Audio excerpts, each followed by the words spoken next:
Hello everyone, welcome back to my channel voice of Keerthi. ఈరోజు ఈ వీడియోలో మీకు చూపించబోయే టెంపుల్ వచ్చేసి గుంటూరు జిల్లాలో తుళ్ళూరు మండలం తాళ్ళాయిపాలెంలో ఉన్నటువంటి శ్రీ కోటిలింగేశ్వర స్వామి ఆలయం. ఈ టెంపుల్ చాలా ఫేమస్ అనమాట. అసలు దీని దగ్గరికి ఎలా వెళ్ళాలి అంటే విజయవాడ సైడ్ నుంచి వచ్చే వాళ్ళకి కరకట్ట మీదుగా వస్తున్నప్పుడు మనకి మంతెన సత్యనారాయణ గారి ఆశ్రమం తగులుతుంది కదా. సో అక్కడ నుంచి రైట్ సైడ్కి వెళ్తే ఈ ఆలయం దర్శనం చేసుకోవడానికి ఈజీ యాక్సెస్ అనమాట. అలాగే గుంటూరు సైడ్ నుంచి వచ్చే వాళ్ళకి తుళ్ళూరు దాటిన తర్వాత మనకి రాయపూడి వెళ్ళే దారిలో సీడ్ యాక్సెస్ రోడ్ నుంచి తీసుకున్నా కూడా ఈ టెంపుల్కి ఈజీగా వెళ్ళొచ్చు అనమాట. సో ఈ విలేజ్ నేమ్ వచ్చేసి తాళ్ళాయిపాలెం అనమాట. ఇక్కడ మన టెంపుల్ చుట్టూ చూసుకున్నట్లయితే గోశాల కూడా కనిపిస్తుంది.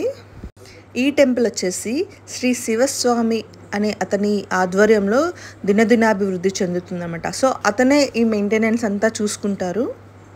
అలాగే ఈ టెంపుల్ వచ్చేసి కృష్ణా నది ఒడ్డున ఉంటుంది కాబట్టి పుష్కరాల టైంలో కొన్ని లక్షల మంది భక్తులు అయితే దీన్ని విజిట్ చేస్తారు. ఆ టైంలో మాత్రం ఇసుకేస్తే కూడా రాలనంత జనం అయితే మనం ఇక్కడ చూడొచ్చు. సో నిత్యం పరవళ్ళు తొక్కుతున్న కృష్ణానది ఒడ్డున ఇలాంటి ఫేమస్ టెంపుల్ ఉండడం, అందులోనూ కోటి లింగాలు ఈ టెంపుల్లో ఉండడం అనేది ప్రత్యేకత అనమాట. సో నేను ఈ టెంపుల్ టూర్ని మీ అందరితో చూపిస్తాను. ఇది వచ్చేసి మెయిన్ మహాద్వారం అనమాట, మెయిన్ గేట్. ఈ టెంపుల్కి ఉన్న ఇంకొక ప్రత్యేకత ఏంటంటే ఈ టెంపుల్లో మనం అన్ని దేవతలను చూడొచ్చు. సో ఇప్పుడైతే ఈ టెంపుల్ లోపలికి వెళ్ళిపోదాము. మనకి టెంపుల్లోకి వెళ్ళేటప్పుడు బార్గేట్స్ ఉంటాయన్నమాట. సో ఒక క్యూ పద్ధతిని పాటించడానికి నీట్గా ఇలా ఆల్రెడీ ఫిక్స్ చేసినటువంటి బార్గేట్స్ ఉంటాయి. ఎందుకు అంటే ఇవి మనకి పుష్కరాల టైంలో కానీ లేదంటే ఏదైనా ఫెస్టివల్ సీజన్ అప్పుడు భక్తులు చాలా ఎక్కువగా రద్దీగా వచ్చి నెట్టుకోకుండా ఏదైనా ప్రమాదం అలా జరగకుండా ఇలా నీట్గా ఉండడం వల్ల ఏంటంటే ఆర్గనైజ్డ్గా ఒక లైన్లో వెళ్ళి ఒక లైన్లో రావచ్చు అనమాట. ఈ గేట్స్ అనేవి మనకి ఫేమస్ టెంపుల్‌లో మోస్ట్‌లీ అన్నిట్లో కనిపిస్తుంటాయి. సో, ఇప్పుడొచ్చేసి ఇది ధ్వజస్తంభం అనమాట. మనం లోపలికి ఎంటర్ అవ్వగానే ఫస్ట్ ఇలా కనిపిస్తుంది. మనకి ఇది శివాలయం కాబట్టి ఫస్ట్ నందీశ్వరుని దర్శనం అయితే జరుగుతుంది.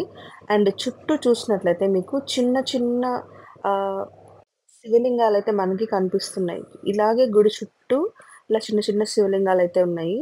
అండ్ ఈ గుడి యొక్క మెయిన్ విషయం ఏంటంటే, మనకి గర్భగుడిలో ఉన్నటువంటి శ్రీ కోటిలింగేశ్వర స్వామి ఎవరైతే ఉన్నారో, మనం ఒక వేలో నుంచి మాత్రమే చూడగలం కదా మోస్ట్‌లీ అన్ని టెంపుల్స్‌లో. కానీ ఈ శివలింగాన్ని మాత్రం 4 వైపుల నుంచి చూడొచ్చు. మనకి మెయిన్ ముందు నుంచి ఏ రూపం అయితే కనిపిస్తుందో 4 వైపుల సైడ్స్ కూడా అలాగే కనిపిస్తుంది. ఇదొచ్చేసి మనకి లెఫ్ట్ సైడ్ అనమాట. సో, రైట్ సైడ్ మనకి ఇంకొక వైపు అలా ద్వారం కనిపిస్తుంది. అలాగే ఫ్రంట్ ఒకటి, అలాగే బ్యాక్ ఒకటి, ఇట్లా 4 వైపుల నుంచి ఒకటే రూపం అనేది దర్శనమిస్తుంది. అలాగే నేను చెప్పినట్టుగా గుడి చుట్టూ ఇలాంటి చిన్న చిన్న లింగాలనేవి ఉంటాయన్నమాట. సో, ఓవరాల్‌గా టెంపుల్ మొత్తం మీద కోటి లింగాలనేవి మనం ఇక్కడ చూడొచ్చు. అండ్ నందీశ్వరుడు కూడా 4 ద్వారాలకి ఎదురుగా 4 నందీశ్వరులైతే కనిపిస్తారు. ప్రతి శివాలయంలో ఈ నందీశ్వరుడు కనిపించే కాన్సెప్ట్ ఏంటి అంటే, ఫస్ట్ ఆఫ్ ఆల్ నందీశ్వరుడు శివుని యొక్క వాహనం అనమాట. అలాగే ఇతను శివుని యొక్క మెసెంజర్ కూడా. మనము శివుని దర్శనానికి ముందుగా నందీశ్వరుని టచ్ చేసి, నందీశ్వరుడి కొమ్ముల మధ్యలో నుంచి మనం ఎప్పుడైనా సరే శివలింగాన్ని దర్శనం చేసుకుంటామనమాట. సో, మనం ఏదైతే భక్తితో వెళ్ళి ఏదైతే కోరికలు కోరుకుంటామో అది నందీశ్వరునికి చెప్పి, నందీశ్వరుని త్రూ శివునికి కన్వే చేయించి, అప్పుడు మన శివుని బ్లెస్సింగ్స్ అయితే తీసుకుంటాం అనమాట. అలాగే నందీశ్వరుని చెవిలో కూడా మన కోరికలు ఏవైతే ఉన్నాయో అవి చెప్పుకుంటే అవి డైరెక్ట్‌గా నందీశ్వరుడు ఎళ్లి శివునితో చెప్తారు అనేది కూడా చాలామంది బిలీవ్ చేస్తుంటారు. అలాగే నందీశ్వరుడు శివునికి ఎదురుగా గేట్ కీపర్ లాగా ఉండడానికి కూడా ఇంకొక రీజన్ ఉంది. అదేంటి అంటే, ఎవరైతే భక్తులు ప్యూర్ హార్ట్‌తో ఆర్ నిజమైన భక్తితో శివుని దర్శనానికొస్తారో, వాళ్ళకి మాత్రమే ఆ శివుని దర్శనం అనేది జరిగేలాగా నందీశ్వరుడు చూస్తాడు అనేది కూడా బలంగా నమ్ముతారనమాట. అందుకనే గేట్‌కి ఎదురుగా నందీశ్వరుడు అనేవారు ఉంటారు. అలాగే ఈ టెంపుల్‌లో ఇంకొక ప్రత్యేకత ఏంటంటే, మెయిన్ గర్భగుడికి కింద మనకి లోవర్ గ్రౌండ్, అండర్ గ్రౌండ్ ఒకటి కనిపిస్తుంటది. సో, దానికి మెట్ల యాక్సెస్ కూడా ఉంది. కిందకి వెళ్తే మనకి ఇంకొక శివలింగం కూడా కనిపిస్తుందనమాట. సో, అక్కడికి వెళ్లి కూడా మనం దర్శనం చేసుకోవచ్చు. మనం ఇప్పటి వరకు మెయిన్ గుడి లోపలైతే చూసాము.